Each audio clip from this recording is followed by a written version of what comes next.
Hello, my name's Alex Caird and this is my practical team assignment 1 screencast for the rules and regulations of two team sports. The two sports I've chosen to do are football and hockey. So in this screencast I'm going to describe the rules and regulations of two different team sports, and then I've linked them to three different sporting scenarios that show a official either not enforcing the rules properly or a situation where a perfect rule has been executed and displayed in a sporting situation. So starting off, I'm going to start with football. There are 17 laws in football that make up the laws of the game. Starting at law 1 is all about the field of play. Football can be played on a natural or artificial surface as long as it's green. Typically this is grass, but of course at higher levels artificial pitches have been called upon due to fixtures being able to be played in all weathers. A football pitch is rectangular, is marked by white lines. Touch lines, the two longer sides, and the two shorter sides are called goal lines. And then the centre of the pitch is marked by a mark perpendicular to the boundary lines.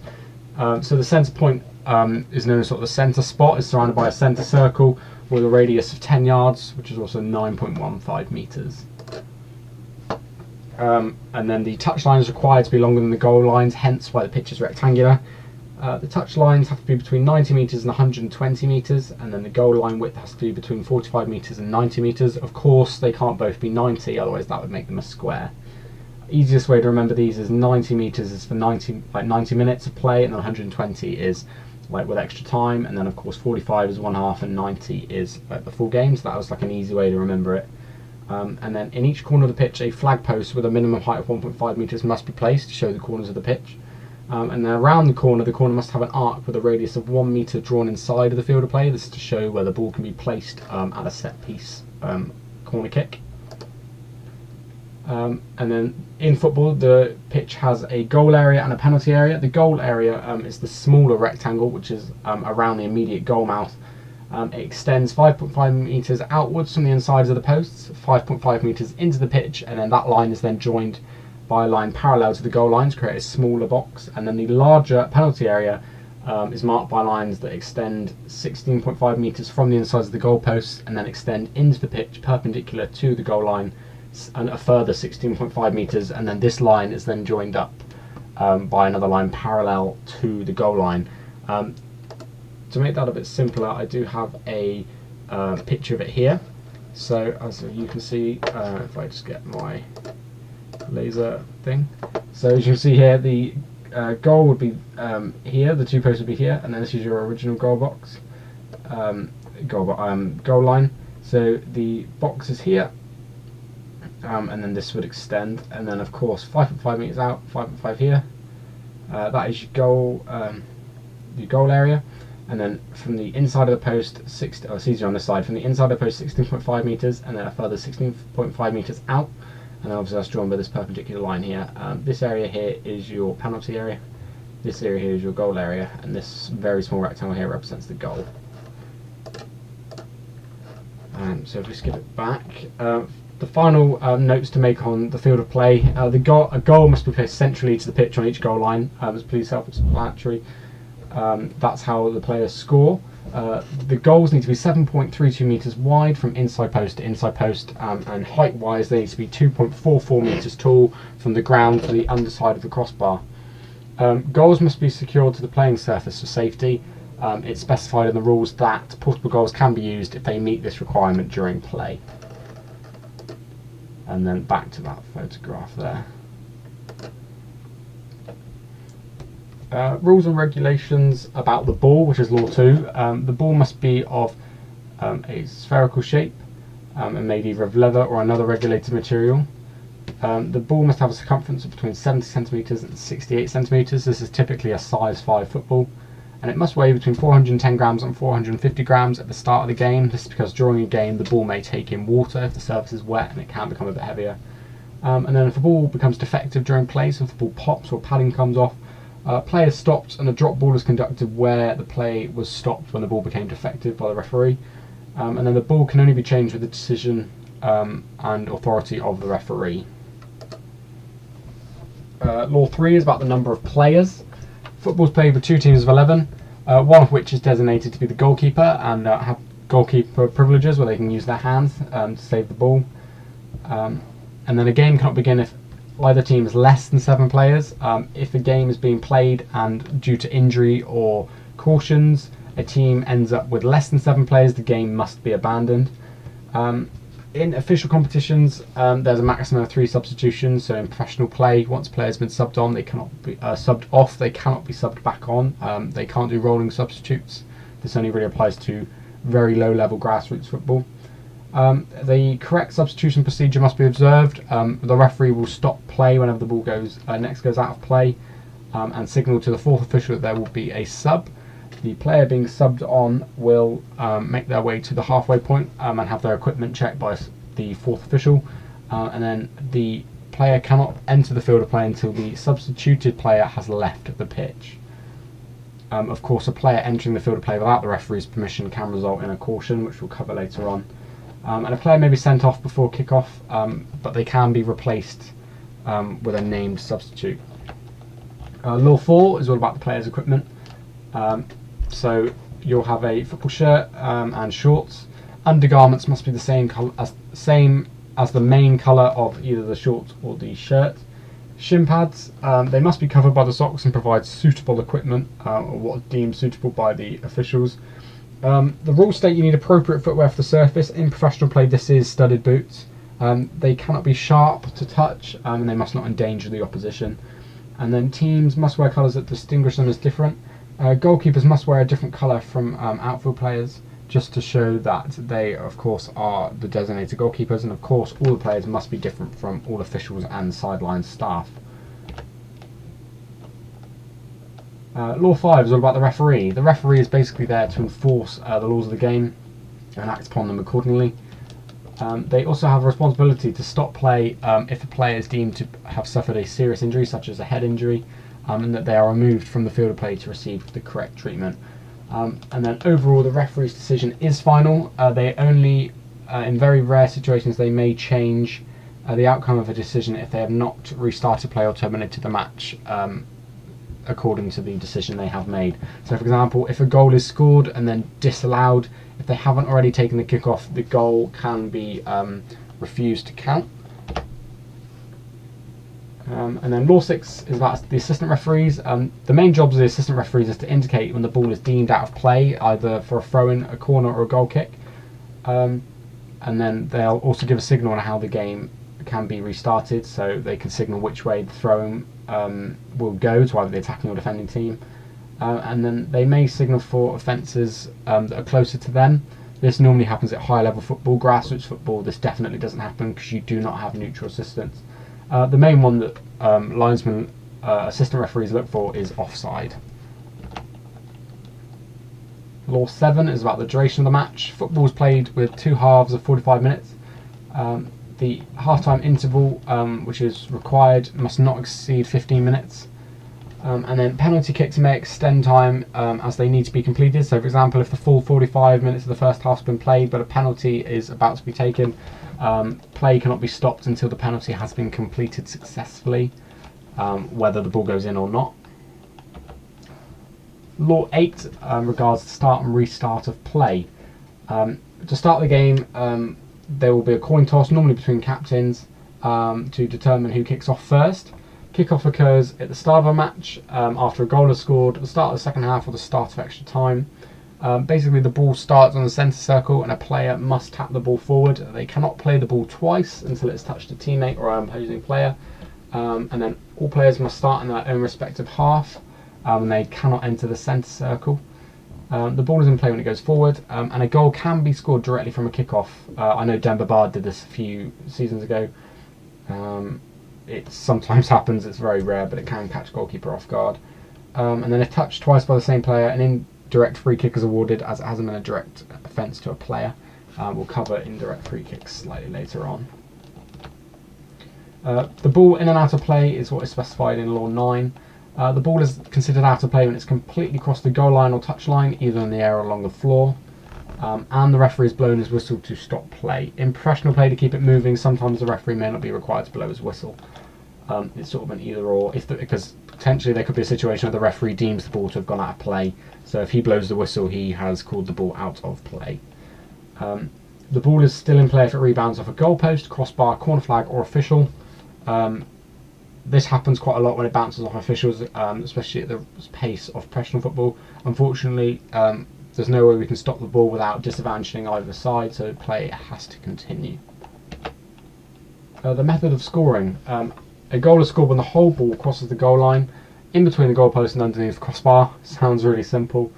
The goal will stand unless another rule has been broken in the build-up to the goal. The easiest one to add to this is offside. So if a player scores, however, there has been an assistant referee signal for offside, the goal is disallowed. Simply put, the team who scores the most goals wins, and then if both teams have the same number of goals or have both failed to score a goal, the game is declared a draw. In some competitions, in cup competition especially, there needs to be a winner, so they either can use the away goals rule, extra time, and or a penalty shootout. In very, very rare circumstances, the golden goal may be used. Obviously you have to check competition rules to determine how to figure out who is the ultimate winner of the match. Law 11 is about offside. The easiest way I can explain it is it's a player who's closer to the goal they're attacking than the last opposition defender. They are then deemed to be in an offside position. The wording for this was changed a few seasons ago regarding offside, because it used to be an offence to be in an offside position straight away. So if a player was in an offside position, it would be an offence. However, it's slightly been reworded. So a player can be in an offside position, but an offside offence isn't committed until the referee deems a player to be affecting play from an offside position. Whether they receive the ball or not is irrelevant. So for example, an attacker could be blocking the line of sight of the goalkeeper. This is quite a touchy subject. However, if a free kick is taken, a player is, say, stood behind the wall. That's happened a few times in professional play. Or a defender moves across to try and track the run of an attacker. The referee could deem that player to be affecting play from an illegal offside position. Play restarts with an indirect free kick where the offence was committed, so the linesman will signal whether this was near side offside, mid offside, or far side offside with the positioning of their flag. So a direct free kick is awarded. Law 12 is about fouls and misconduct, and a direct free kick is awarded to the opposing team if a player commits any fouls directly towards an opposing player. Any of the following 7 offences can occur where the referee deems a tackle or challenge to be careless, reckless, or using excessive force.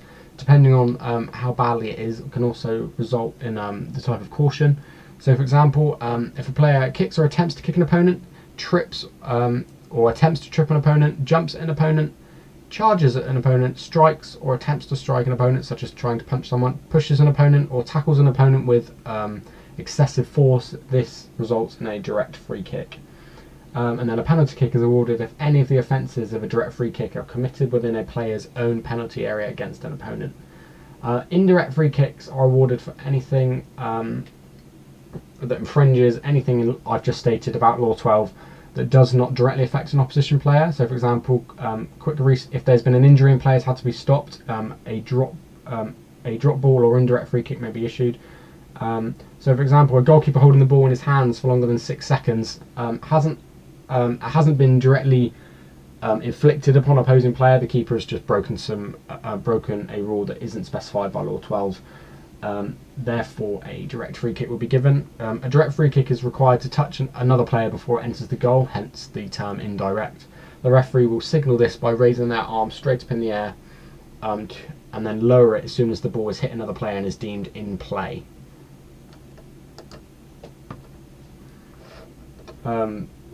So continuing on with Law 12, it's quite a big one. A yellow card is deemed a caution, and then 2 cautions lead to a red card. A red card means a player has been sent off and they must leave the field of play and are not allowed to resume. There are 7 offences which will merit a caution. I believe there's some kind of acronym that you can use for this. I believe it's something like off in a bus or something. So it's unsporting behaviour, dissent by word or action, and then multiple infringements of the laws of the game. So repeatedly committing a foul can result in a caution. Delaying the restart of play, failure to respect the required distance. So when taking a throw in, you need to be 1 metre back from the thrower, from the opposition thrower.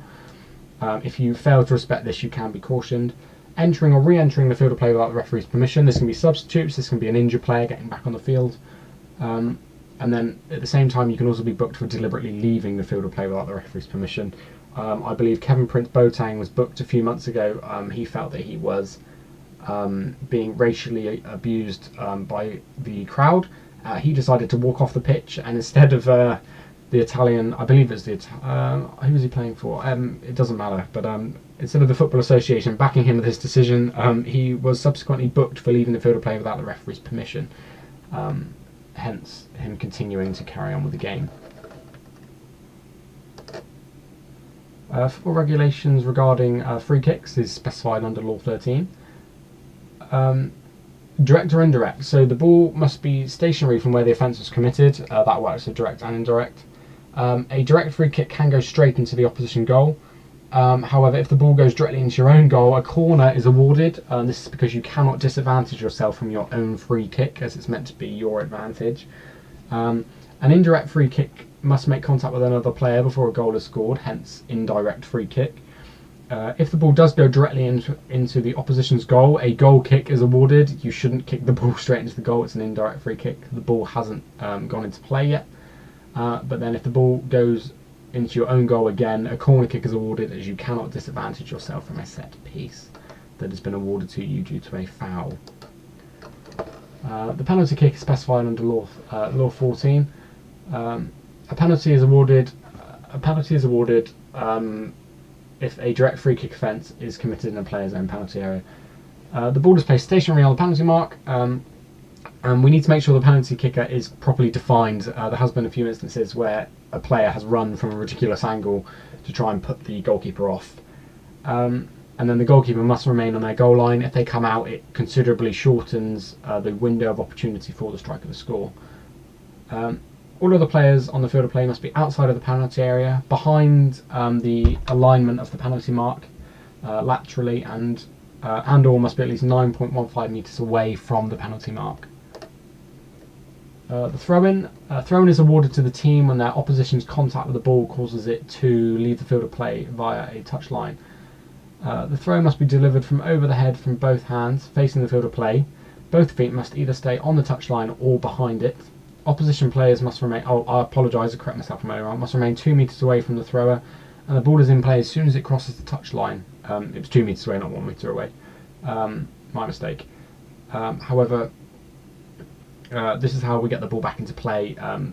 This can be a very, very quick motion, so it does have to be duly noted, especially in professional play, that they are taken correctly. The goal kick. A goal kick is awarded when a player's contact causes the ball to leave the field of play over the opposition's goal line. So, for example, if a striker shoots wide, a goal kick will be awarded. The ball is kicked from any point within the goal area. Typically, they'll move the ball as close to the edge of the goal area as they can. And then the opponents must remain outside of the penalty area until the ball leaves this area and is considered in play. If a player enters the area or the ball does not directly leave the area, then the kick has to be retaken. This is because the ball isn't actually in play yet. Corner kicks are specified under Law 17, the final law I'm going to cover.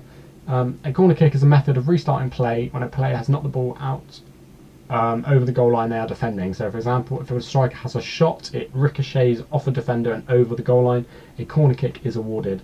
The ball is placed inside the corner arc and kicked from a stationary position by a player of the attacking team. This is typically like a quick cross. With corners, a goal can be scored directly from a corner. I know Nani, ex-Man United player, used to play for Sporting Lisbon, Portuguese winger, did score a direct corner on his Sporting Lisbon debut many seasons ago. You don't see it very often, but it is possible, and it has been achieved in professional play.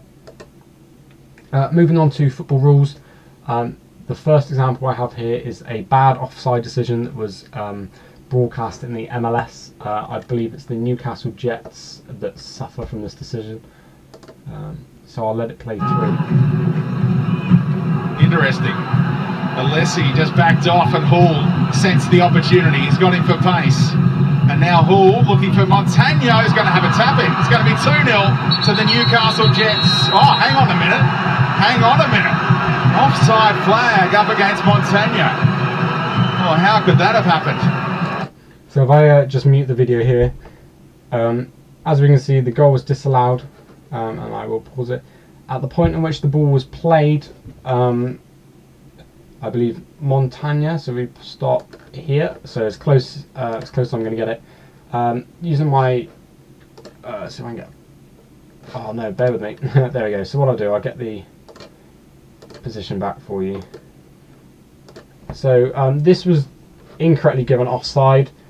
If we get to the point again. So remember, the Montagna, who's the green player at the far side of your picture, that was a bit too far forward. Even here, so this is even like a second after the ball has been played, he's still in an onside position. Where my mouse is, the ball is pretty much in line with the goal area. This defender here is definitely keeping him onside. The ball has also been played backwards, which also cements the idea. The linesman here is directly in line. So technically she is the line here. Anyone to her right will be offside.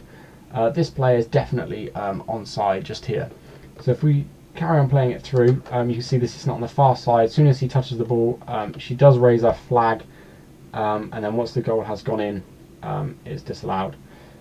This is a bad decision, as the player was not onside. What should have happened was the goal should have stood. The referee would have blown his whistle and signalled that the goal had been scored. The linesman would return to her left back up the side of her touchline.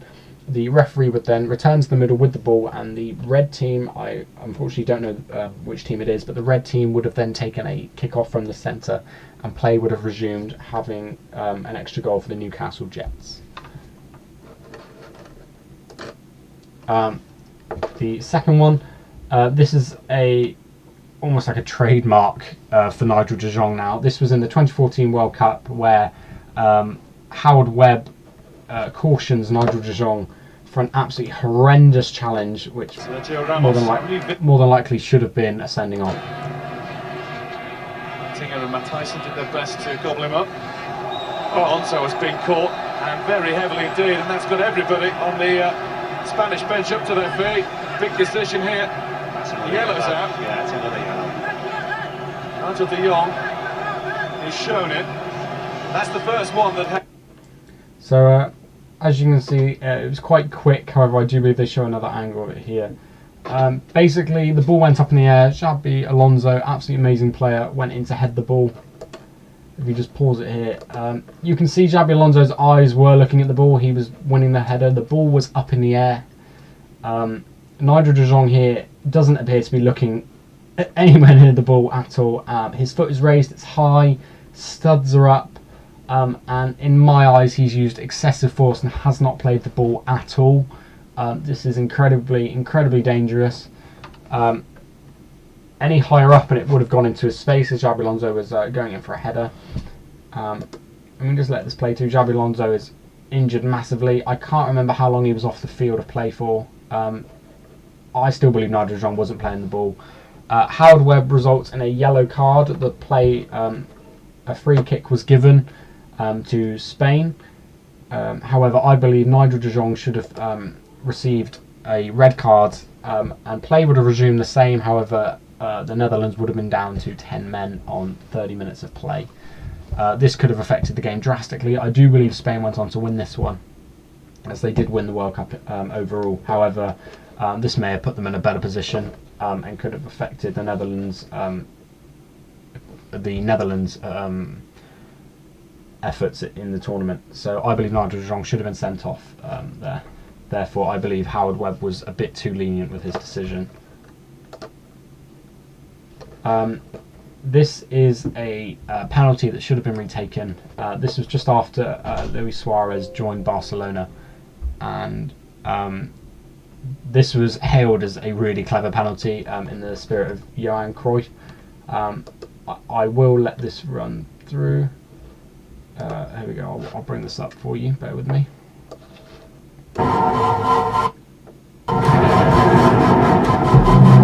So I'll just skip the advert for this one. يلعب كرة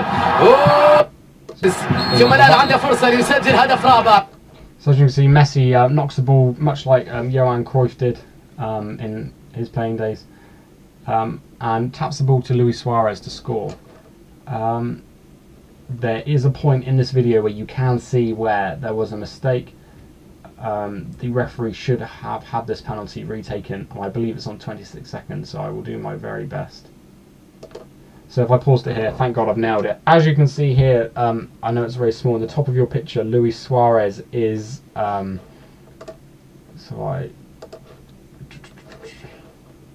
bear with me if I skip. So there we go. If we can see here, Luis Suarez is inside the arc. All players must be outside. There's also a player here that is also inside the arc. Therefore, the penalty must have been should have been retaken, as players are not respecting the required distance. It's happened on both sides. Therefore, this goal should not have been allowed, and the penalty should have been retaken. Of course, it all happens very, very quickly. But yes, this penalty should not have been held. It's a very clever goal. It was illegally taken in retrospect, and the referee should have had this retaken. And then Messi should have given another chance just to bury it in the corner.